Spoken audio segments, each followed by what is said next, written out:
At 0500 hours, the soldiers of Fort Resolute were halfway through their morning run when the sky split open. Sergeant Elias Ward heard it before he saw it. A deep metallic groan rolled across the clouds like the world itself was being torn apart. The cadence of boots hitting pavement faltered. 200 soldiers slowed instinctively, breathing hard in the cold dawn air. Then someone pointed upward. The clouds above Nevada peeled apart in a perfect black circle. Not smoke, not storm clouds, a wound. And from that wound descended ships larger than cities. The recruit stared. Ward didn't. "Keep moving," he barked automatically. "Eyes front." Nobody listened. Because the ships were impossible. Silver-black hulls stretched across the sky like floating continents. Blue fire rippled beneath them. Smaller craft poured downward in organized formations.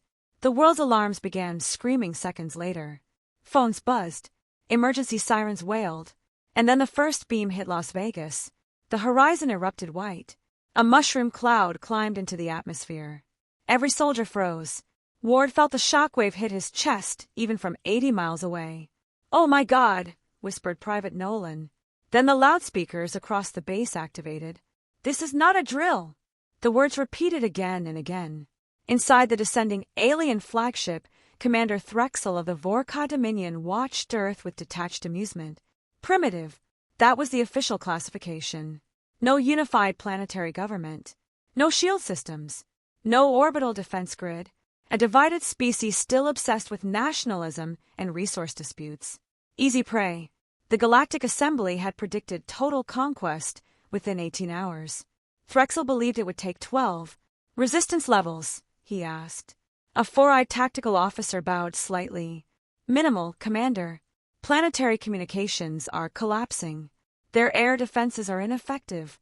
On the holographic display, human jets rose desperately toward the fleet. Tiny things, like insects. Threxel watched calmly as the Vorka defense lattice vaporized them from the sky. Thousands dead in seconds. "Begin surface cleansing." "Yes, Commander." Dropships descended toward major military installations first. Standard procedure. Decapitate resistance. Break morale. Then enslave survivors. Simple. Efficient. Inevitable. Fort Resolute erupted into chaos. Jets screamed overhead. Humvees tore across pavement.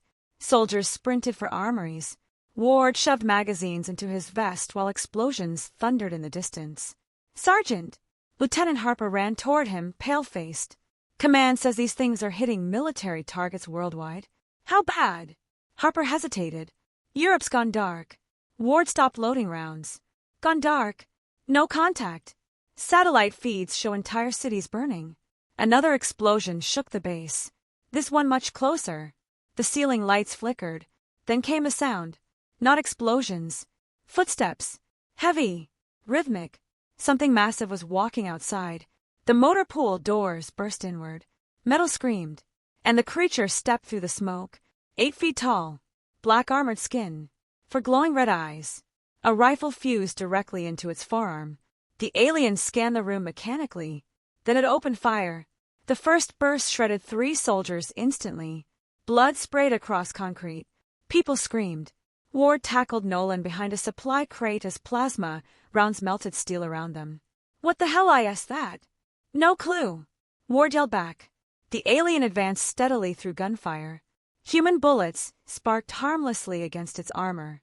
It moved like a machine. Calm. Unstoppable. Then Corporal Ruiz emerged from the side corridor, carrying an M72 Law rocket launcher. "Move!" Ward grabbed Nolan and Dove. Ruiz fired. The rocket hit the alien center mass. The blast vaporized half the room. Smoke filled the armory. Silence followed. Then cheering erupted. Hell yes! But the cheering died quickly, because the alien walked out of the smoke. Burned. Damaged. Still alive. And angry. It raised its weapon again. Before Ward charged it. Pure instinct. Pure rage. He slammed a combat knife into the gap beneath its jaw armor. The creature staggered violently. Black blood sprayed across Ward's hands. The alien collapsed. Dead. The room went silent. Everyone stared at him. Ward stared at the corpse, breathing hard, covered in alien blood. Then the emergency radio crackled. and the president's voice echoed across every frequency on Earth. We are under attack, and humanity is at war. Outside, more ships descended through the burning sky, and for the first time in galactic history, humans were angry.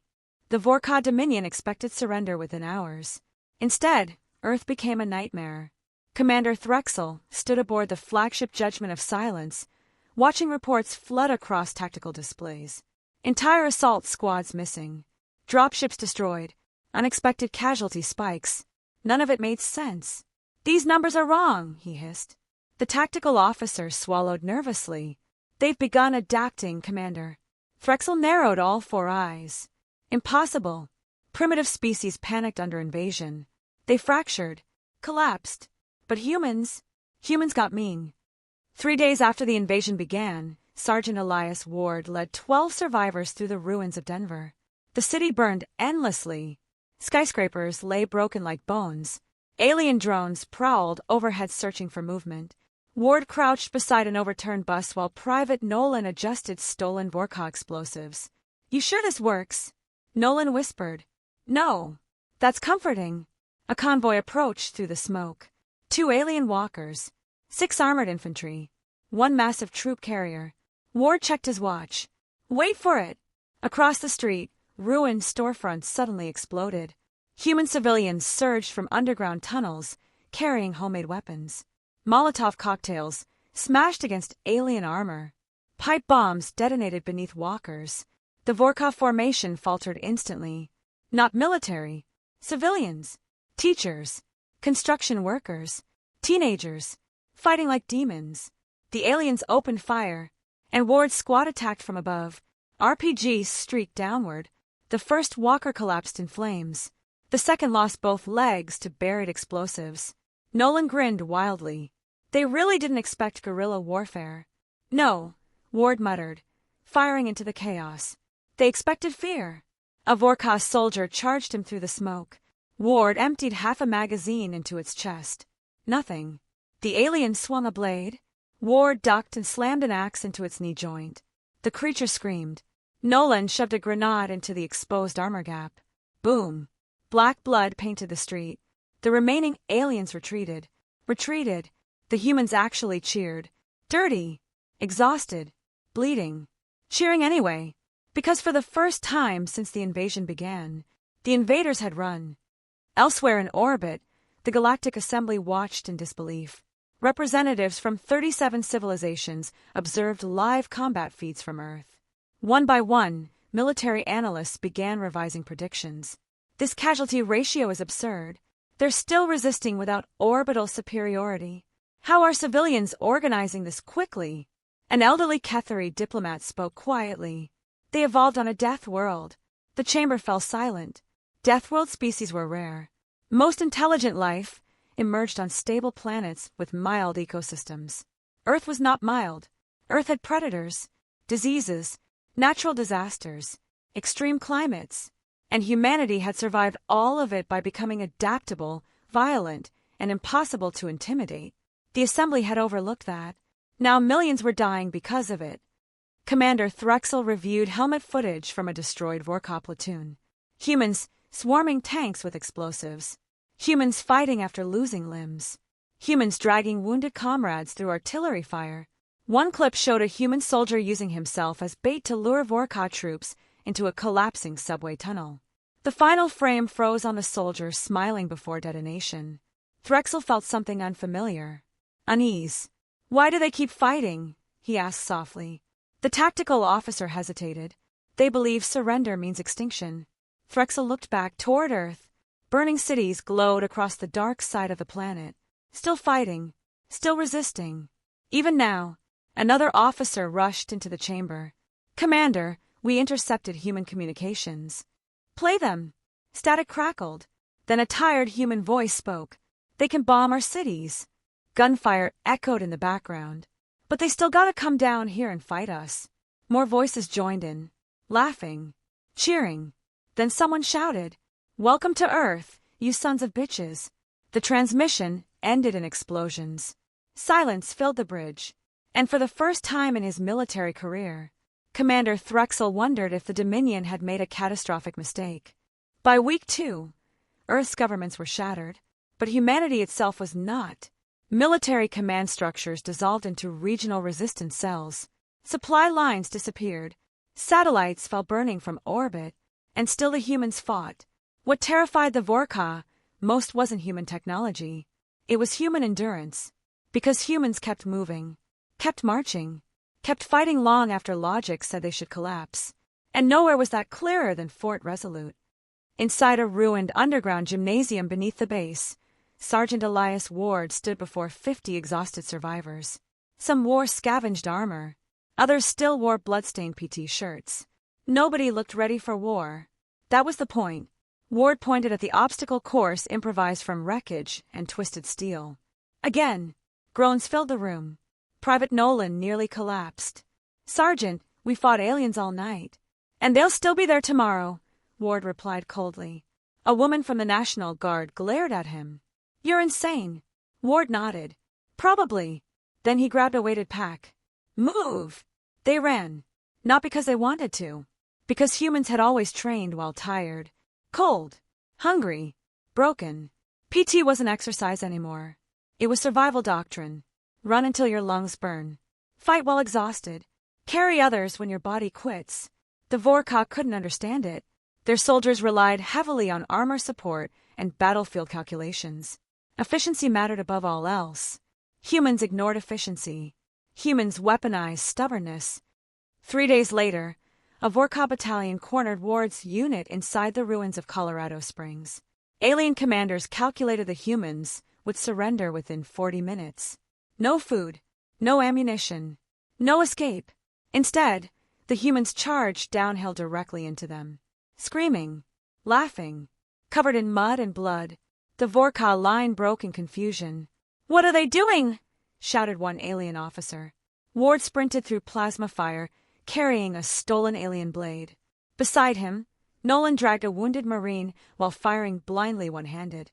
Humans slammed into the alien formation like berserkers. Close quarters. Too close for heavy plasma rifles. Exactly how Ward wanted it. An alien soldier tackled him through shattered concrete. Ward headbutted the creature hard enough to crack his own visor. The alien reeled. Ward stabbed upward repeatedly until black blood poured across his arms. Nearby, humans fought with knives, entrenching tools, broken pipes, anything. Primitive, savage, effective, the Vorka retreated again.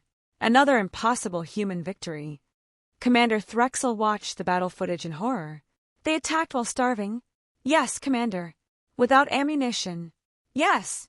The tactical officer's voice trembled slightly. They appear more dangerous when cornered. Threxel slammed his claws into the console. This species makes no tactical sense. No species behave this way. No rational civilization embraced suffering so willingly. Then another report arrived. Commander, intercepted human training records. The footage began playing automatically. Humans running for miles, carrying heavy packs. Humans crawling through mud beneath live gunfire. Humans fighting hand-to-hand in brutal drills. One exhausted recruit vomited during training. An instructor screamed at him to continue. And he did. The room aboard the flagship went silent. "That," whispered one officer, "is training." Threxel stared at the screen. The humans had been preparing for impossible conditions long before the invasion. Not intentionally, just culturally.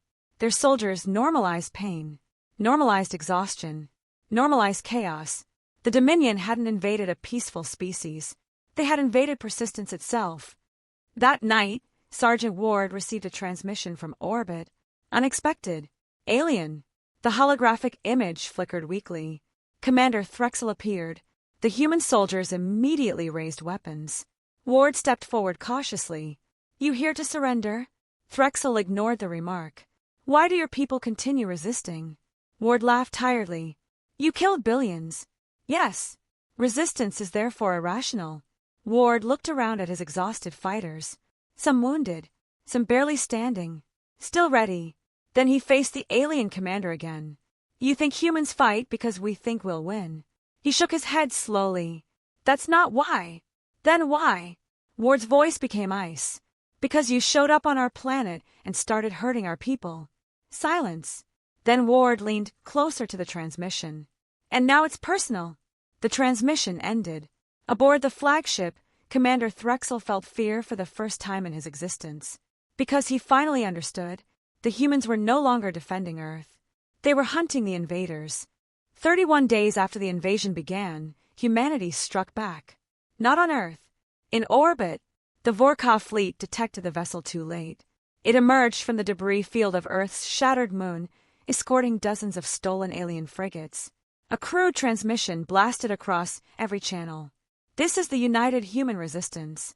Static crackled, and we're done playing defense. Commander Threxel stared at the tactical display in disbelief. How did they reach orbit? The answer came seconds later. They used wreckage. Human engineers had rebuilt destroyed alien ships underground using salvage technology, civilian factories, and suicidal determination. Nothing matched. Nothing should have worked.